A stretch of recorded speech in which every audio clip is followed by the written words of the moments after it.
Fala galera, tudo bem com vocês? Vamos para mais uma videoaula nossa aí de hoje, né? Nós vamos trabalhar um pouquinho ainda sobre as partes da célula, né? A gente viu as organelas, a gente já falou sobre membrana plasmática e a nossa proposta da aula de hoje é falar um pouquinho sobre o núcleo da célula eucarionte, né? Então nós sabemos que a característica principal de uma célula eucarionte é a presença de núcleo. Ou seja, ela tem um envoltório onde todo o material genético fica guardado ali no seu interior desse material genético. Nós chamamos isso de núcleo, tá? Então, toda célula eucarionte, quem apresenta esse tipo de célula? Os animais, as plantas, os protozoários e os fungos, tá? A maior parte dos grupos, dos reinos aí apresenta a célula do tipo eucarionte, exceto, é claro, as bactérias que fazem parte do reino Monera, né? Eles não apresentam a estrutura do núcleo, eles não apresentam o seu material genético organizado dentro da estrutura nuclear. Muito bem, então nós vamos falar hoje sobre o núcleo da célula eucarionte, então nós vamos entender um pouquinho sobre as funções do núcleo, vamos falar um pouco sobre a estrutura, como ele é, qual o tamanho, quais as estruturas que compõem. É uma aula bem interessante aí que ela vai abrir margem para a gente trabalhar em divisão celular. Vão ser os próximos assuntos que a gente vai falar de mitose, de meiose, e para isso a gente precisa antes conhecer a estrutura do núcleo celular. Beleza? Vamos lá então, valendo. Essa primeira imagem que eu coloquei aqui para vocês, ela é na verdade um experimento, tá? Que fala um pouquinho sobre a hereditariedade celular. Tá aqui, ó, esse termo hereditariedade, ele vem de herança. Então o núcleo ele é o responsável pela herança. Quando uma célula se divide, parte do núcleo dessa célula, ela multiplica o seu núcleo e ela passa esse núcleo para as outras células que estão sendo formadas. E é dentro desse material genético, dentro desse núcleo que está o material genético, que vai ser aí, que vai ter todas as informações de todas as estruturas, da funcionalidade daquela célula. Então, o núcleo ele é extremamente importante porque ele é o responsável pela hereditariedade celular. Tá? Nesse experimento aqui acontece o quê? Vamos tentar dar uma ampliada nele aqui para a gente poder falar um pouco sobre ele. Esse experimento foi o seguinte, os cientistas pegaram uma alga unicelular, que vocês estão vendo aqui, isso aqui é uma alga, tá? Completa, uma célula, né? Um ser unicelular, essa alga. E aqui nós estamos vendo o núcleo dela, tá? E o que foi feito no experimento? Essa célula da alga foi cortada em pedaços. Então eles cortaram aqui em 2 pedaços. O pedaço de baixo foi esse pedaço que continha o núcleo, tá? E o outro pedaço foi esse pedaço mediano da alga aqui, ó, da célula, né, que não tinha o núcleo. Resultado, a parte da célula que não continha o núcleo morreu. Ela viveu por um tempo ainda enquanto ainda tinha reservas de nutrientes ali, né? Mas depois disso, essa parte da célula morre, tá? Ela perde aí as suas funções e ela acaba se degenerando. Já a porção que continha o núcleo, olha que interessante, a porção que continha aqui o material genético, que tinha o núcleo, ela regenera completamente o restante da alga, olha que interessante. Então, a parte da célula que continha o núcleo, ela se manteve e ela também regenerou o restante da célula, provando o quê? O que esse experimento prova para nós? Que o núcleo é uma das partes mais importantes da célula, né? Porque ele carrega toda a informação, tudo aquilo que vai ser construído, tudo aquilo que vai ser produzido por aquela célula, todas as informações estão contidas no seu material genético, no núcleo. Tá? Então, portanto, a parte contendo o núcleo se regenera. O segundo experimento aqui é exatamente a mesma coisa, só que utilizando uma outra espécie de alga, que é um pouco diferente aqui, né? Então, essa outra espécie de alga foi feita a mesma coisa. Cortaram em 2 partes, a parte sem o núcleo morreu, a parte com o núcleo regenerou-se. E no terceiro experimento, que é o último aqui que nós estamos vendo, o que eles fizeram? Eles pegaram uma porção de um núcleo, contendo o núcleo da primeira espécie, e a porção sem o núcleo da segunda espécie. E a pergunta é, qual das 2 espécies se regenerou? Qual das 2 espécies foi a responsável aí pela regeneração total daquela alga? Resumindo, foi a alga da espécie 1 que se regenerou. Por que a alga da espécie 1? Ora, simples, porque o núcleo, a parte da célula que continha o núcleo, era a parte da espécie 1, portanto, regenerou-se a espécie 1 aqui completamente no final do experimento. Tá? Então, nós entendemos aqui a primeira parte dessa aula, nós entendemos que o núcleo ele é responsável pela hereditariedade de uma célula. Ou seja, todas as informações genéticas estão contidas no seu interior. O núcleo, vamos falar um pouquinho agora com relação às quantidades e tamanho e tudo mais. Com relação à quantidade, a célula ela pode ser mononucleada, plurinucleada ou anucleada. Tá fácil de entender. Ela pode apresentar um núcleo só. Então existem tipos de célula que só tem um único núcleo. Tá? Não significa que existe uma célula que vai ter vários tipos, não é isso. Existem células que são mononucleadas, elas só apresentam um núcleo. Existem células que são plurinucleadas, que apresentam vários núcleos. A gente tem exemplos aqui de células plurinucleadas nos músculos, por exemplo. Algumas células musculares podem apresentar vários núcleos. E também, por último, nós temos células anucleadas, que não apresentam núcleo nenhum, que é o caso aqui, o exemplo que nós vamos utilizar são as hemácias, os glóbulos vermelhos, né, os eritrócitos do nosso sangue. As hemácias, elas são células anucleadas, tá? Então, o núcleo, a célula pode ser mononucleada, plurinucleada, que vai ter vários núcleos, e anucleada sem nenhum núcleo, beleza? Com relação ao tamanho. Bom, o tamanho, ele é relativo ao tamanho da célula, ou seja, quanto maior a célula, maior o tamanho do núcleo. Quanto menor a célula, menor o tamanho do núcleo. E por último, quanto à posição, aonde que o núcleo está na célula? A gente geralmente vê aqueles desenhos de célula, o núcleo está no meio, né? Mas será que o núcleo só está no meio? Não. Ele pode ser central, está no meio da célula, ele pode ser periférico e ele pode ser basal. Significa o que isso? Periférico significa que esse núcleo está nas extremidades, nos cantos da célula. Eu pus aqui uma imagem, ó. Olha aqui, ó, o núcleo está bem aqui, ó, ele é periférico. Tá vendo outro aqui, a setinha apontando, aqui outro. Notem que eles estão nos cantos da célula. Essa parte roxinha aqui que eu estou apontando, isso aqui é o núcleo dessa célula, nessa micrografia. Vou até ampliar um pouquinho aqui para vocês verem melhor. Então observem que o núcleo periférico ele se encontra nos cantos, nas periferias da célula. E nessa outra imagem, nós encontramos um modelo de núcleo basal. O que significa isso? Que o núcleo fica na base da célula, ele fica embaixo ali, ó, todos posicionados na mesma região basal. Ele não está nem no meio nem nas pontas, ele está na base. Tá? Aqui nós temos um exemplo de tecido epitelial, né? No caso do epitélio aqui, ele tem núcleo basal. Certo, galera? Então, os núcleos, falamos aqui sobre a quantidade, sobre o tamanho e sobre o posicionamento de um núcleo. Beleza? Vamos continuar. Bom, vamos falar agora o que tem dentro de um núcleo. Na verdade, o núcleo ele é feito, basicamente, ele é envolvido por uma carioteca, que é essa membrana que vocês estão vendo aqui em volta do núcleo, aqui há uma membrana. Nós damos o nome dela de carioteca, ou envelope nuclear, ou membrana nuclear. Você pode chamar desses três nomes, carioteca, envelope ou membrana nuclear. Muito bem. Ela, obviamente, que é a separação do material genético do restante da célula, né? Ela é a membrana que reveste o núcleo. Ela é porosa, ela tem poros. Se vocês observarem aqui, vocês vão ver que ela tem poros, né? Furinhos, perfurações. Essas perfurações servem para a passagem de material. Então, proteínas, RNA, proteínas, materiais que precisam atravessar essa membrana nuclear, vão atravessar por esses poros, por essas perfurações que existem na carioteca. Existe também um material aqui, um líquido no seu interior, no interior do núcleo. Esse líquido é chamado de cariolinfa. Tá? É um núcleo, ele é preenchido por um líquido gelatinoso, né? E esse líquido gelatinoso, ele é o chamado cariolinfa. Ele preenche aí todo o interior do nosso núcleo, tá? Muito bem.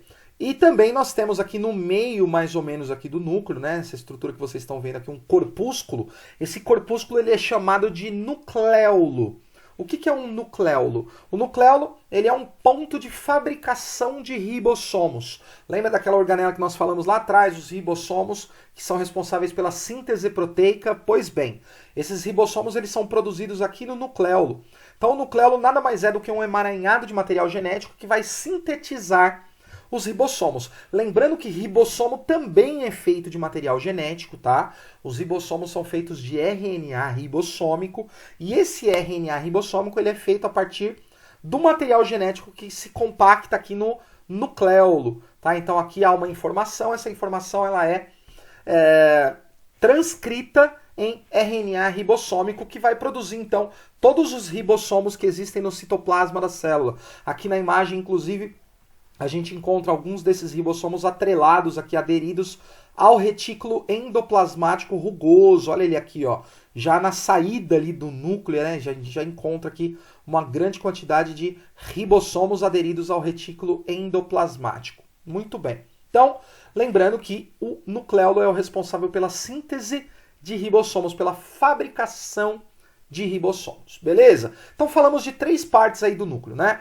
Ele é formado pela carioteca, que é esse envoltório nuclear, que protege, né? Separa o núcleo do restante da célula. Nós temos aqui o nucleolo. No interior do núcleo temos um líquido, né, gelatinoso chamado cariolinfa, no qual estão mergulhadas a cromatina.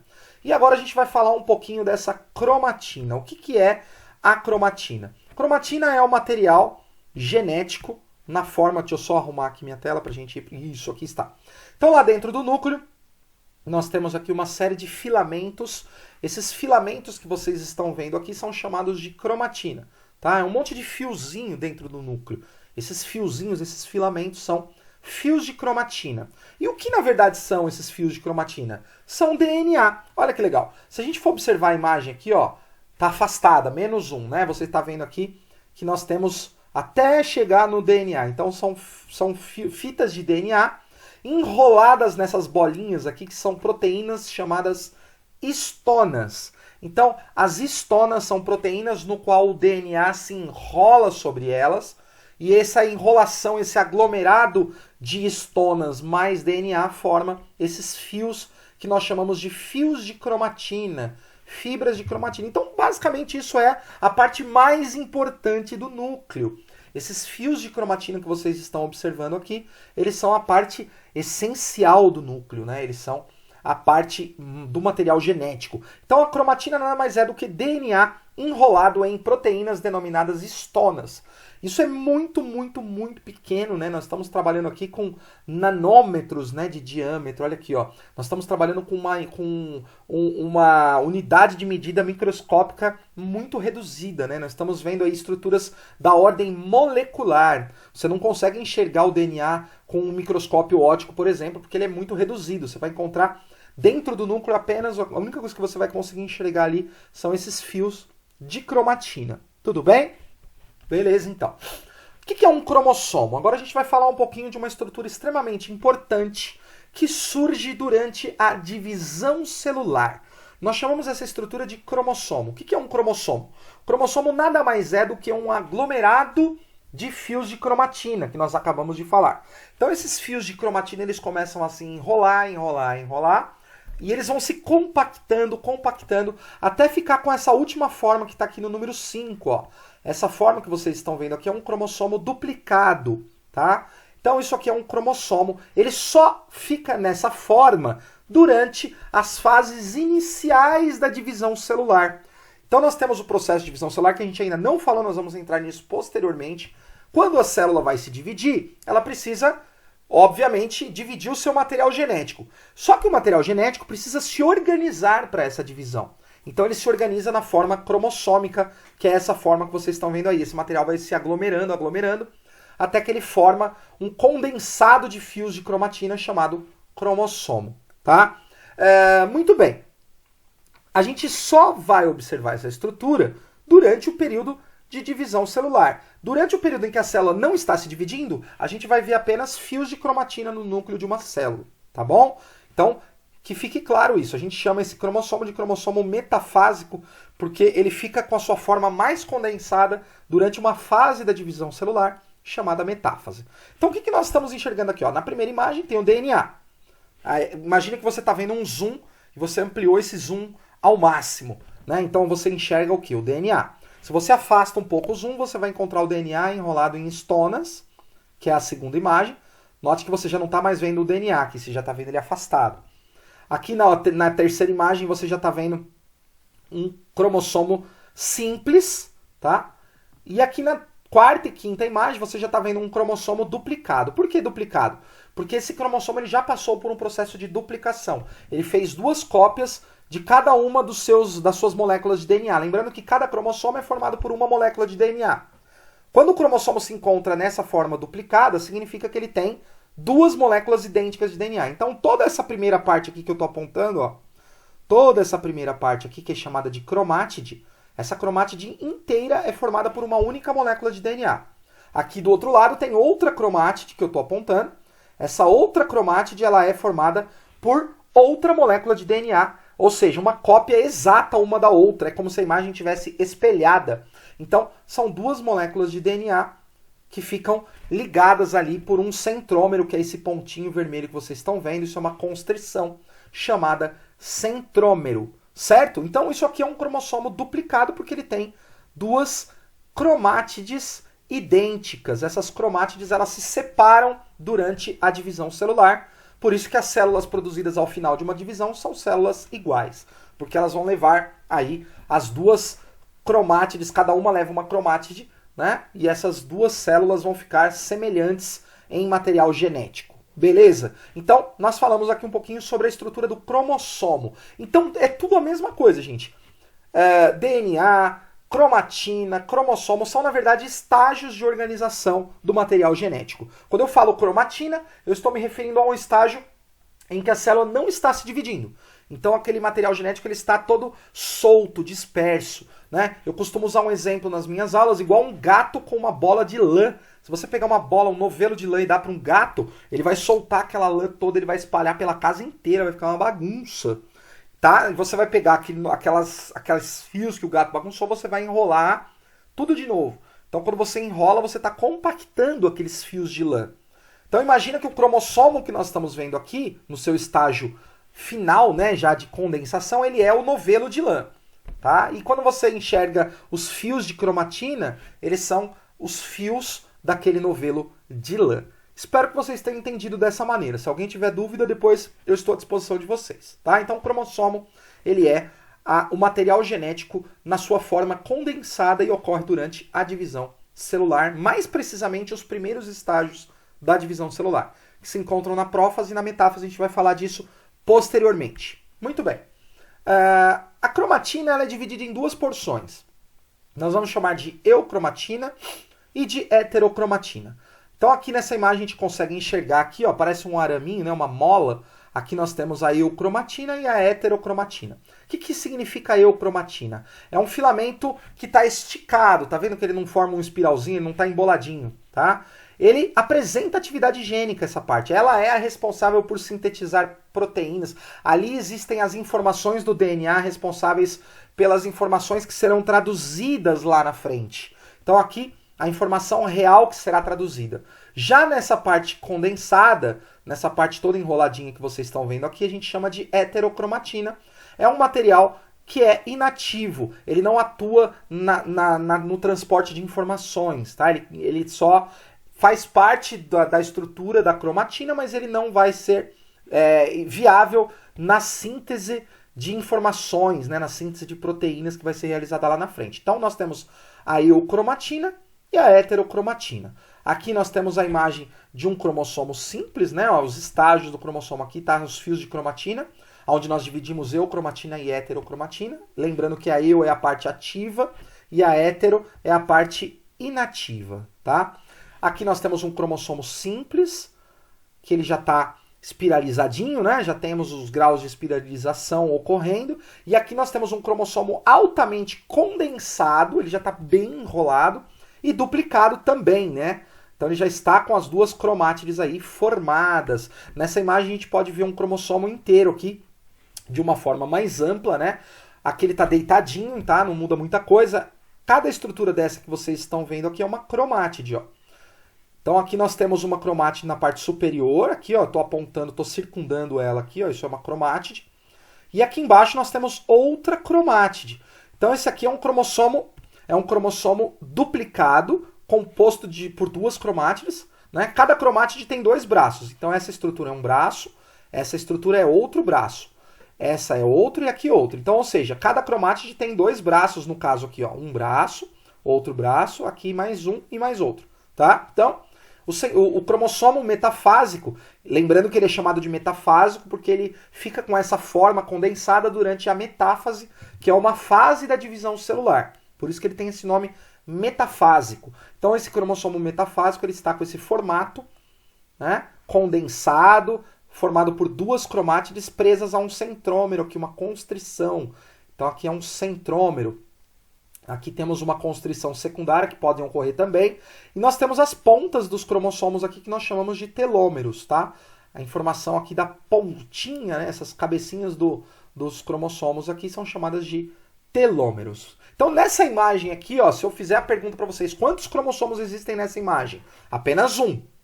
Aí eu pergunto de novo, e quantas cromátides existem nesta imagem? Duas cromátides, ó, aqui tem uma e aqui embaixo outra. Quantos braços cromossômicos há na imagem? 4 braços cromossômicos, tá? 2 braços para cada cromátide. E quantos centrômeros existem aqui? Um centrômero primário, que é esse centrômero principal. É nele que a célula se divide, tá? Então, quando essa célula for se dividir, esse cromossomo vai se dividir exatamente no ponto do centrômero, bem nessa parte aqui, ele vai se romper, separando aí as duas cromátides para que haja a divisão celular, beleza? Muito bem. Tipos de cromossomos, vamos para mais uma parte aqui. O cromossomo, ele tem formatos diferentes. No caso, o primeiro tipo que nós estamos vendo aqui é um cromossomo chamado metacêntrico. O que é um cromossomo metacêntrico? Notem que ele tem os braços iguais, ó. Então, olha o tamanho desse braço, aí aqui tem o centrômero e olha o tamanho desse braço, são iguais, né?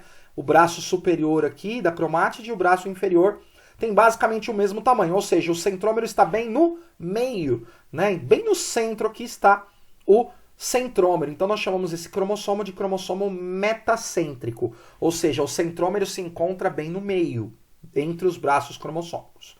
O segundo tipo, já dá para ver comparando aqui que o centrômero está deslocado para uma das extremidades, ele está um pouco deslocado, ele não está bem no meio, então a gente chama esse cromossomo de submetacêntrico, ou seja, o centrômero está deslocado para os lados. O terceiro tipo é o acrocêntrico, aqui a gente pode ver uma mudança bem brusca.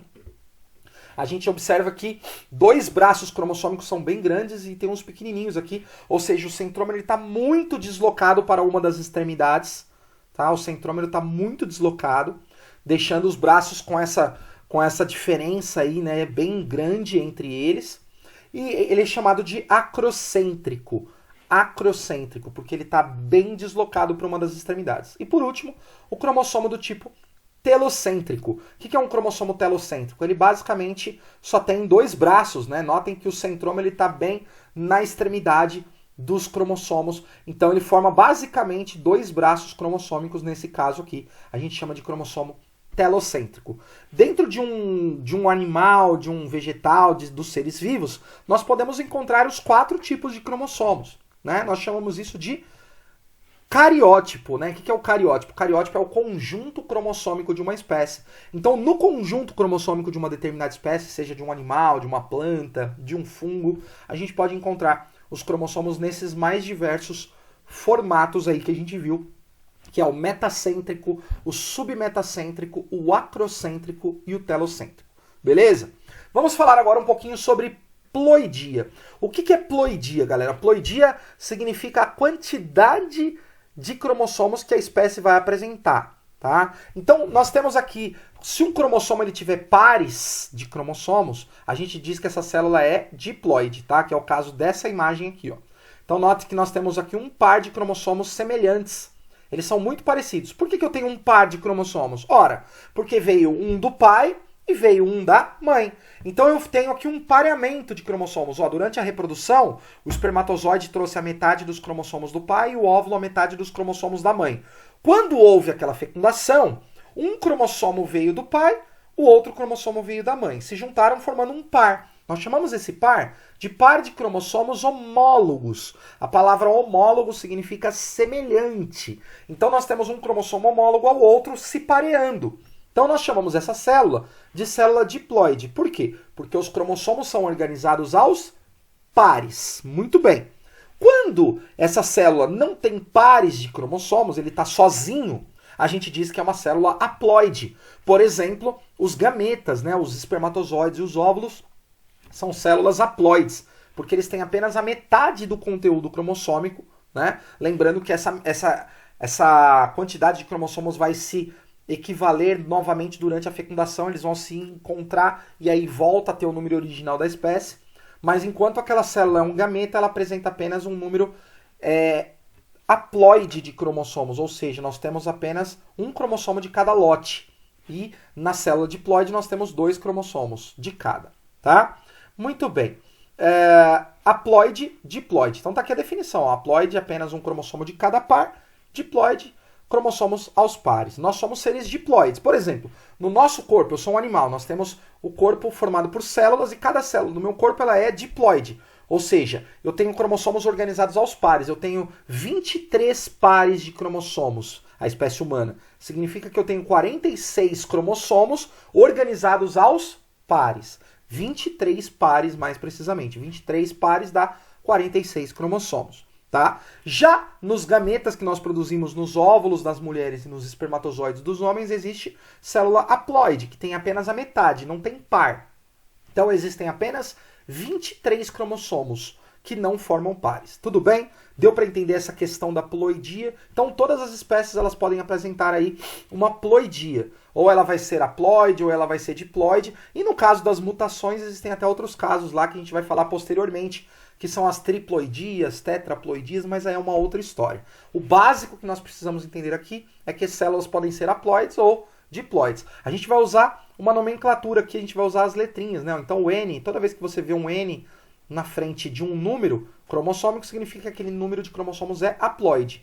Toda vez que você vê um 2N, significa que ele é diploide. Tudo bem?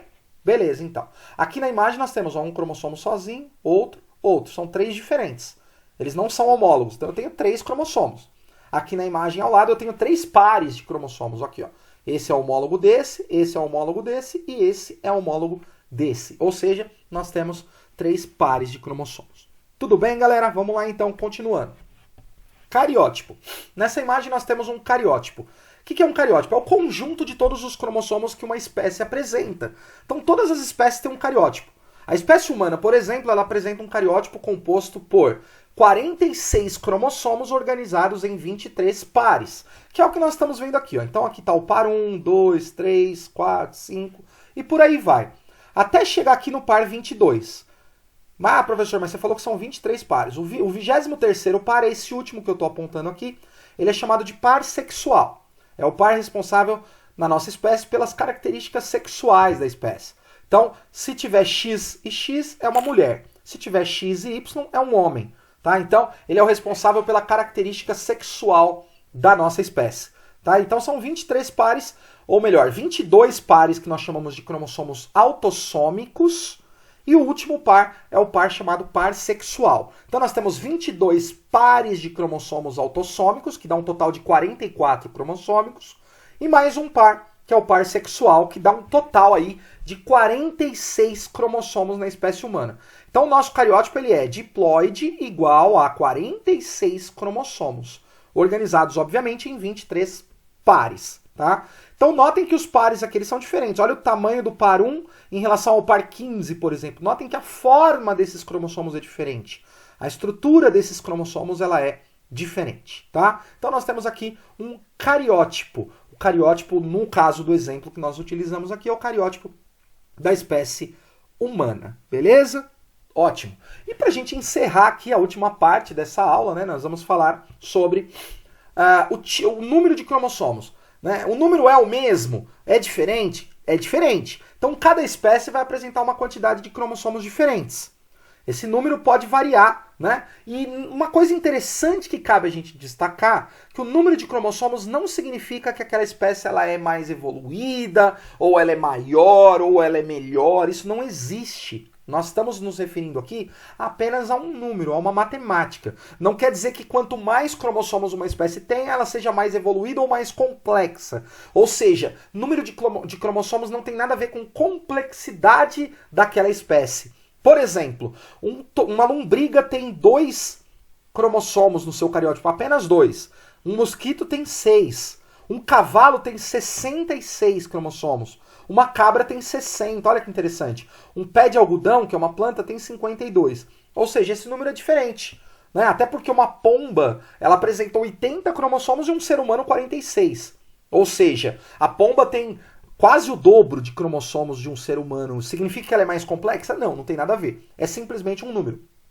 Aí você pergunta, professor, esse número ele tem que ser único para cada espécie? Também não. Pode existir casos em que as espécies apresentem, duas espécies podem apresentar o mesmo número de cromossomos. Uma planta e um animal? Pode.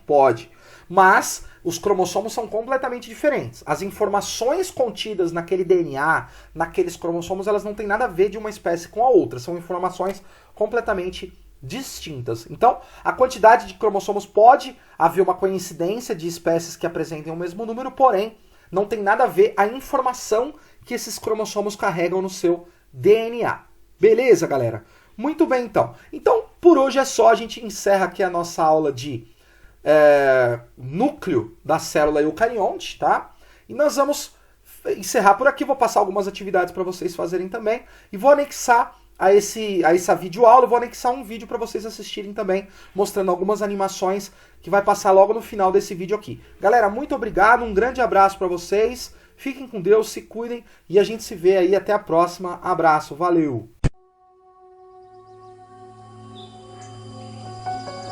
Let's take a fantastic voyage into the nucleus of one of your cells, in search of your code for life.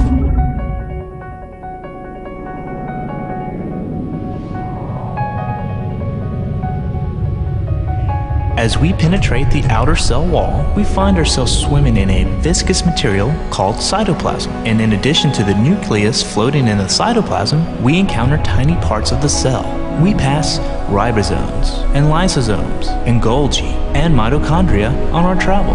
But our destination is still ahead, the very heart of the cell. This is the nucleus. Penetrating the nucleus wall, we encounter 23 pairs of DNA molecules. These are your chromosomes. You have 46 chromosomes and they come in pairs. One chromosome of each pair come from your mother and the other from your father.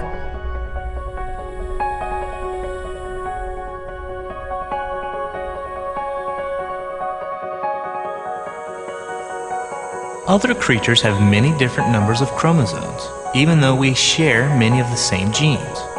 For example, the field horsetail plant has 216. A crayfish has 200. A dog has 78. Humans have 46. Mice have 40. A housefly has 12, and a tiny ant has only 2. As you can see, the number of chromosomes is not the indication of how complex the organism may be. And while we have different numbers of chromosomes, the total content of those chromosomes is often surprisingly identical. For example, this infant and this mouse have a mutation in the same gene, which results in a similar white patch on the stomach and forehead. Each of your chromosomes is a single continuous strand of DNA, one enormous molecule. And as the molecule winds or unwinds, each chromosome can vary in shape, from a stringy open formation, if it is performing a task, to a remarkably tight-packed mass, if the cell is preparing to subdivide. This winding is so efficient that it packs 3 feet of DNA helix into a cell nucleus. This helix is 3.4 angstroms per step. This particular clump of DNA is chromosome 17, magnified some 50,000 times. And as we zoom in, you can begin to make out the rungs on the ladder. Each of these rungs is just one of the 3 billion letters that make up the book of our instruction manual.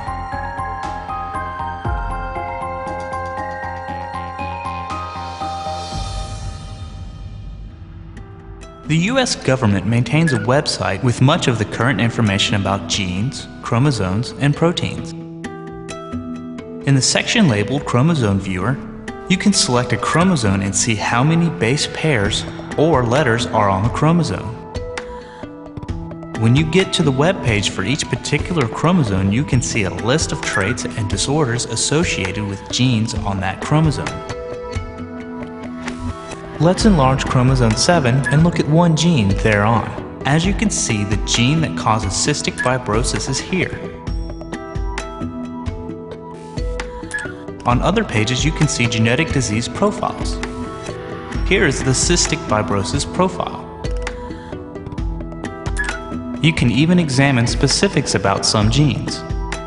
Many genes and their location on each chromosome are listed.